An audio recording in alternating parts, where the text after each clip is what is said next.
Friends, स्वागत है आपका हमारे यूट्यूब चैनल स्टडी कैरियर में। तो दोस्तों, आज मैं लेकर आया हूँ एक नया टॉपिक पीएसएलवी। दोस्तों, ये बहुत ही इम्पॉर्टेंट टॉपिक है। दोस्तों, हम इसके बारे में हम जानकारी लेते हैं। दोस्तों, देर न करते हुए हम अपने टॉपिक को स्टार्ट करते हैं। दोस्तों, पीएसएलवी का फुल फॉर्म होता है पोलर सैटेलाइट लॉन्च व्हीकल, जिसको हिंदी में ध्रुवीय उपग्रह प्रक्षेपण यान कहते हैं। दोस्तों, पीएसएलवी एक लॉन्च व्हीकल है जिसकी सहायता से हम अपने सैटेलाइट को किसी ऑर्बिट में तक ले जाने में, सतह से ऑर्बिट तक ले जाने में सहायता करता है। दोस्तों, पीएसएलवी तीसरी पीढ़ी का लॉन्च व्हीकल है। दोस्तों, अगर प्रथम पीढ़ी का देखते हैं तो पीएसएलवी आता है, जिसे सैटेलाइट लॉन्च व्हीकल, और दूसरी पीढ़ी में एएसएलवी बना था, जिसे यूजमेंट सैटेलाइट लॉन्च व्हीकल कहते हैं। दोस्तों, एसएलवी के बारे में हम जानकारी लेते हैं कि एसएलवी में 4 चरण थे। दोस्तों, हम चरण के बारे में आपको आगे बताएंगे कि चरण क्या होते हैं, कैसे काम करते हैं। दोस्तों, सभी चरणों में ईंधन भरा होता है, और जिनमें दोस्तों सभी में ठोस ईंधन ही भरा रहता था, भरा होता है। दोस्तों, यह इसकी एक क्षमता होती थी कि 40 किलोग्राम के सैटेलाइट को लो अर्थ ऑर्बिट तक ले जाने में सफल था। दोस्तों, इसी तरह से एएसएलवी होता है, जिसमें 4 चरण थे, और एएसएलवी में 5 चरण होते हैं। दोस्तों, इसमें भी ठोस ईंधन का ही प्रयोग किया जाता था। और दोस्तों, यह पहले से अपडेट था, जिसमें पहले 40 किलोग्राम का सैटेलाइट ही ले जा सकते थे। और एलईओ दोस्तों पृथ्वी की ऑर्बिट होती है, जिसमें बहुत कई ऑर्बिट होती हैं। एक होती है एलईओ, दूसरा होता है एमईओ, एक होता है एचईओ। यानी कि जैसे एलईओ सबसे नीचे की ऑर्बिट होती है, जैसे 300 किलोमीटर से 2000 किलोमीटर की ऊंचाई को एलईओ, और इसके ऊपर को एमईओ, 36,000 किलोमीटर की ऊंचाई को हम एचईओ कहते हैं। तो दोस्तों, इसके बारे में हम आगे बताएंगे आपको। तो दोस्तों, सबसे नीचे की जो है ऑर्बिट होती है, और एएसएलवी के द्वारा हम 150 किलोग्राम के सैटेलाइट को एलईओ यानी निम्न पृथ्वी कक्षा तक ले जाने में हम सक्षम थे। तो दोस्तों, हम पीएसएलवी के बारे में देखते हैं। दोस्तों, इसमें 4 चरण हैं, जिसमें दोस्तों ये पहला ऐसा हमारा पीएसएलवी था जिसमें हम लिक्विड फ्यूल का प्रयोग किया गया था। दोस्तों, यह इसका प्रथम प्रक्षेपण जो किया गया था वो 1993 में किया गया था, जो दोस्तों असफल रहा था। इसका सफल परीक्षण 15 अक्टूबर 1994 में हुआ था। दोस्तों, अब तक इसमें 53 प्रक्षेपण हुए थे। जो लास्ट प्रक्षेपण हुआ है वो 28 फरवरी 2021 को हुआ था। दोस्तों, यह इतना अच्छा सैटेलाइट है जिसमें अब तक मात्र 2 असफल हुए। समझ सकते कि 53 में से मात्र 2 असफल हुए हैं और 51 सफल हुए हैं। तो इसकी फ्रीक्वेंसी कितनी अच्छी होगी। दोस्तों, इसका जो पहला जो असफल हुआ था, ये पहला ही इसका जो प्रक्षेपण था 1993 में जो हुआ था पहला, जैसा आपने देखा था पहले, और पहले ही असफल हुआ था। और जो दोस्तों इसका जो दूसरा सैटेलाइट, जो दूसरा असफल परीक्षण था, इसका 2017 में हुआ था। ये इसका 41वां परीक्षण था। दोस्तों, इसके द्वारा हमारे जैसे आप देखते होंगे कि जीपीएस सैटेलाइट का हम यूज करते हैं, वैसे आता नेविगेशन के लिए हम जो है अपना सैटेलाइट का यूज करते हैं। जिसको 8वां सैटेलाइट हम भेज रहे थे। दोस्तों, जैसे आप आजकल जीपीएस का यूज करते हैं, तो जीपीएस दोस्तों अमेरिका का है, लेकिन हम अपना खुद का जो सैटेलाइट भेज रहे थे वो नाविक नाम का। तो दोस्तों, वो हमारा 8वां सैटेलाइट था, जिस जाते समय यह फेल हो गया था, असफल हो गया था।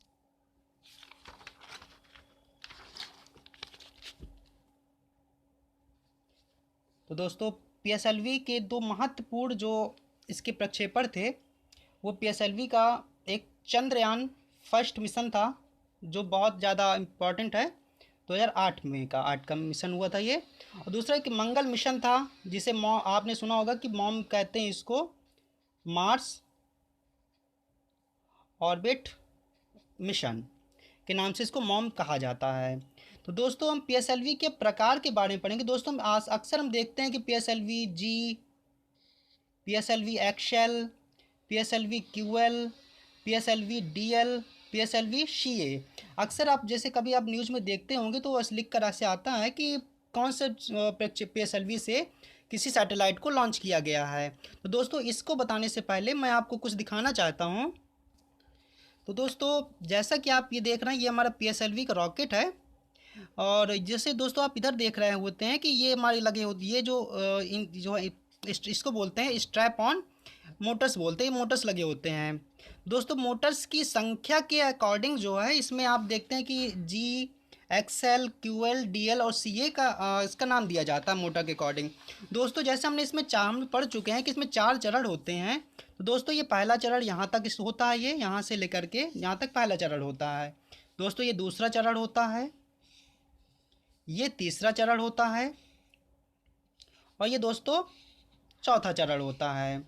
और दोस्तों इसके चौथे चरण के ऊपर जो सबसे ऊपर का भाग होता है, इसमें हमारा सैटेलाइट रखा होता है जिसको हमें ऑर्बिट में स्थापित करना होता है। तो दोस्तों इसमें जैसे कि आप देखते हैं कि इसमें 1 2 3 4 5 दिख रहा है, और दोस्तों एक पीछे इसका मोटर लगा होगा, इसमें 6 मोटर होती हैं।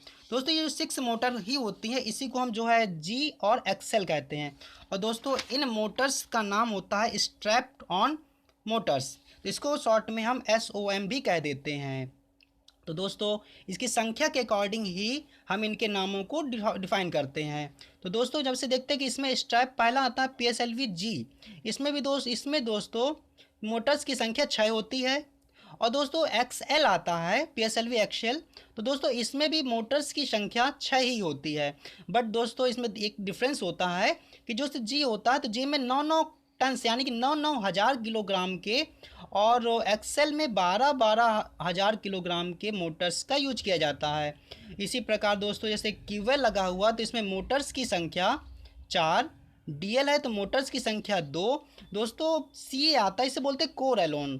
तो दोस्तों कोर एलोन में 0 इसमें मोटर्स नहीं लगे होते, इसमें सिर्फ 4 चरण होते हैं। और दोस्तों एक बात आपको बता दूं कि ये चारों चरण में ईंधन भरा होता है।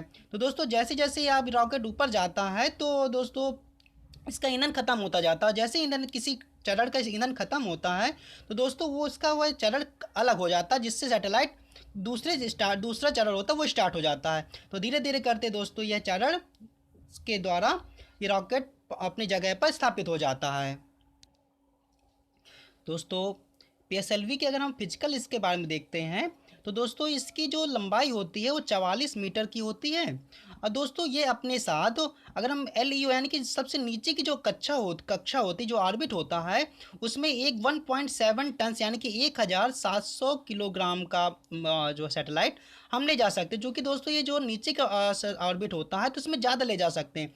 अगर हमें ज़्यादातर ऊपर यानी कि GTO बोलते हैं, जियो सिंक्रोनस ट्रांसफ़र ऑर्बिट बोलते हैं बेटा जो दोस्तों, तो इसके लिए चूंकि बहुत इससे ऊंचाई पर होती है, लगभग 36,000 किलोमीटर की ऊंचाई पर होता है दोस्तों, तो इसको यहाँ तक ले जाने में भारी और सैटेलाइट को ले जाना समस्या मुश्किल पड़ता है, वहाँ तक नहीं ले जा सकते हैं।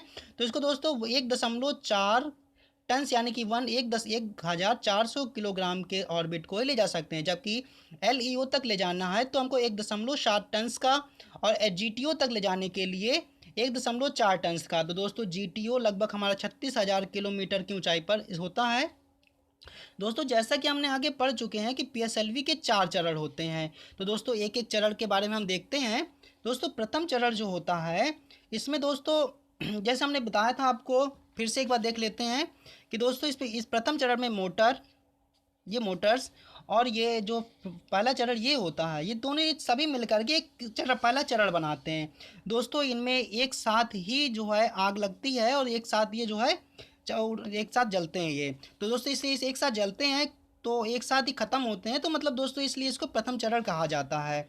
दोस्तों प्रथम चरण में SOM यानी कि स्ट्रैप्ड ऑन मोटर्स और इंजन, जो दोस्तों आपने पहला चरण आपने ये देखा, इसे जो है इंजन ये आपका ये चरण होता है, और ये होते हैं 6, ठीक है दोस्तों। और दोस्तों इसमें ठोस ईंधन का प्रयोग किया जाता है, इसमें जो है सॉलिड फ्यूल होता है जिसको HTPB नाम का फ्यूल भरा होता है, जिसको हाइड्रोक्सिल टर्मिनेटेड पॉलीब्यूटाडाइन के नाम से जाना जाता है।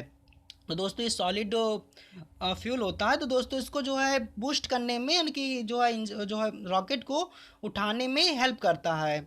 जिससे रॉकेट, और चूंकि मोटर्स लगी होती हैं तो रॉकेट इससे आसानी से भारी जो है भारी सैटेलाइट्स को ले जाने में सक्षम हो जाता है। तो दोस्तों द्वितीय चरण देखते हैं दोस्तों। इससे विकास इंजन नाम का एक इंजन लगा होता है जिसके विकास इंजन कहते हैं। और दोस्तों विकास चाहे जब जब भी होता है तो विकास इंजन में हम UDMH और N2O4 का फ्यूल ही हमेशा यूज करते हैं विकास इंजन में। तो दोस्तों UDMH का फुल फॉर्म होता है अनसिमेट्रिकल डाईमिथाइल हाइड्रोजन। और दोस्तों N2O4 ये दोनों दोस्तों लिक्विड फ्यूल होता है। चूँकि दोस्तों आपने देखा कि पहले चरण में आपका ठोस ईंधन का प्रयोग किया जाता है और दूसरे चरण में हम लिक्विड फ्यूल का यूज करते हैं। दोस्तों ये इंपॉर्टेंट है कि आप किस चरण में कौन सा फ्यूल का हम यूज करते हैं। तो दोस्तों हम आगे देखते हैं। दोस्तों हम आगे देखते हैं तीसरा चरण।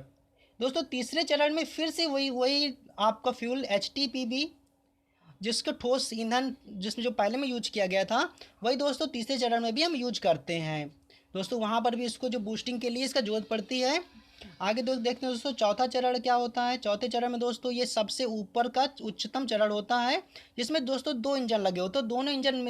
दोनों इंजन में तरल ईंधन का प्रयोग किया जाता है। दोस्तों ये दो ऐसा नहीं कह सकते क्या 2 इंजन है तो अलग अलग चरण होंगे, क्योंकि दोनों 2 इंजन दोस्तों एक साथ जलते हैं, इसलिए इसको एक चरण ही हम बोलेंगे। तो दोस्तों जैसा कि आप देखते हैं कि हमारा रॉकेट क्या होता है कि जब ये रॉकेट कोई नीचे से आप छोड़ते हैं तो पूरा रॉकेट होता है और धीरे धीरे ऑर्बिट तक पहुंचते पहुंचते दोस्तों इसके सारे चरण इसके हटते चले जाते हैं। लेकिन दोस्तों इसका एक चौथा चरण होता है। चौथा चरण जो सैटेलाइट को ले करके उसके ऑर्बिट तक जाता है। तो दोस्तों चौथा चरण भी मतलब ये कभी नीचे तो आता नहीं है। तो दोस्तों चौथे चरण को हम सैटेलाइट के रूप में भी यूज कर सकते हैं, क्योंकि दोस्तों ये सब उसी ऑर्बिट में भी घूमता रहता है उसके पीछे। तो दोस्तों इसमें भी कुछ इक्विपमेंट लगा करके इसको भी सैटेलाइट के रूप में यूज कर लेते हैं। तो क्योंकि जो है आप जानते हैं दोस्तों PSLV हमारा दुनिया का सबसे सस्ता हमारा प्रक्षेपण यान है। और दोस्तों बहुत ज़्यादा इसलिए सस्ता हो जाता है क्योंकि इस पे जो है अब चौथे चरण को भी यूज कर लिया गया, तो उसमें भी सैटेलाइट लगा सकते हैं। और जैसा कि दोस्तों आप देखते हैं कि कभी कभी आप PSLV-D देखते हैं और PSLV-C लिखा होता है, तो अक्सर इसमें कन्फ्यूजन बनी होती है कि इसके D का मतलब क्या है और C का मतलब क्या है। तो दोस्तों कभी अगर किसी भी आप जो है रॉकेट पर अगर D लिखा देखते हैं तो आप ये समझिए डेवलपिंग फेज़ में है, क्योंकि दोस्तों ये अभी आप इसमें जो है काम मतलब जैसे C का मतलब होता है कमर्शियल फेज़ में होता है, क्योंकि दोस्तों अभी ये मतलब विकास काम में है, मतलब विकास कार्य में लगा हुआ है, अभी विकासात्मक है। अभी आप इसमें कोई कमर्शियल काम नहीं कर सकते, किसी और का सैटेलाइट आप जो है लॉन्च नहीं कर सकते हैं। और दोस्तों PSLV-C है तो जिसमें C का मतलब होता है कमर्शियल। अब ये आपका कंप्लीट जब सैटेलाइट है वो PSLV रॉकेट है वो कंप्लीट हो चुका है, जिसके द्वारा आप किसी अन्य देशों के सैटेलाइटों को भी लॉन्च आसानी से कर सकते हैं। तो दोस्तों यही है इसमें PSLV के बारे में। अच्छा तो दोस्तों आपने PSLV के बारे में देखा है। अगर आपको दोस्तों पसंद आया है लेक्चर तो दोस्तों लाइक करें, कमेंट करें और ज़्यादा से ज़्यादा शेयर करें और सब्सक्राइब करना ना भूलें। दोस्तों आपका सहयोग ही हमारे लिए प्रोत्साहन का काम करेगा। दोस्तों धन्यवाद। जय हिंद।